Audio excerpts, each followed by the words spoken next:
club, bitches. Now, I've been called a lot in my 23 years, but Donkey of the Day is a new one.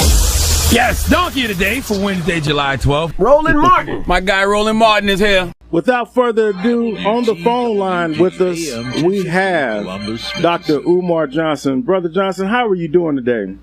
All is well, my brother. Thanks for having me on the show. Brother, the pleasure is all mine. You know, I got to be honest with you. I have my oldest son has been talking about you for a number of years now. He turned me on to you. And brother, I just haven't been able to let you go through all your messages and stuff. And I just want to thank you for all that you do.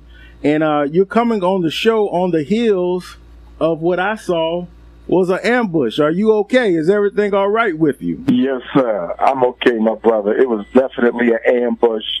But with the grace of God, I was able to navigate through that situation and come out successfully. Oh, ain't no about that, brother. You held your own, and, you know, as what we say, we eat the meat and leave the bones, and we appreciate all that you do. You know, look, man, let's just put it where as they say, where the goats can get it, man. Let's just lay it on out there. Our community is in a crisis situation.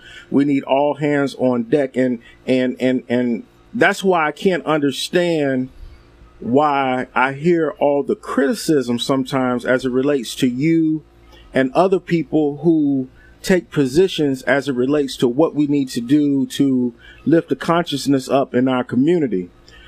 The question that I'm asking, what do we need to do, Brother Johnson, to build a better community? Because right now we don't even have a community. We have neighborhoods. I mean, this is just a place of existence.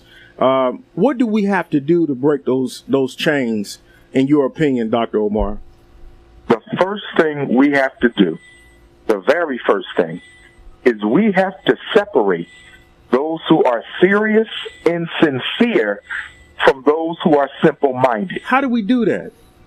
Because, you know, it's just like, for instance, my brother uses the analogy when the Titanic hit the iceberg and people so you're supposed to be plugging the holes in the ship, but we got brothers and sisters, instead of plugging the holes, they're knocking more holes in the bottom of the ship.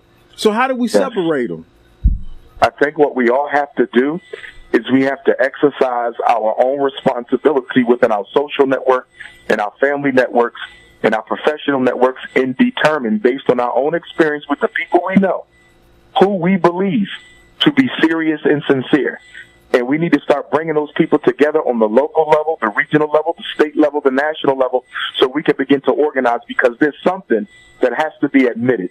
As painful as it is, I think we have more black people in America who are loyal to the status quo and the establishment, as you saw during the Roland Martin interview. A lot of our people think like that. That sister was not just representing herself. Her line of thought is representative of a lot of black women.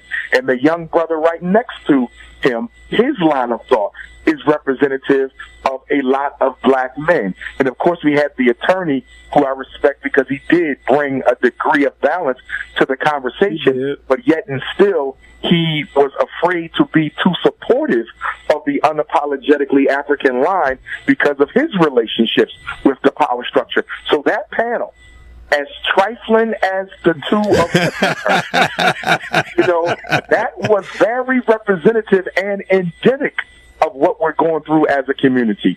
So we have more black people who will be against us, brothers, and that's why we have to do a very good job, a very keen job of making sure we're bringing the right people into this struggle. In other words, I believe we have to have a civil war in the black community, not a physical one necessarily, but a mental, a psychological, a cultural, a social, a financial civil war.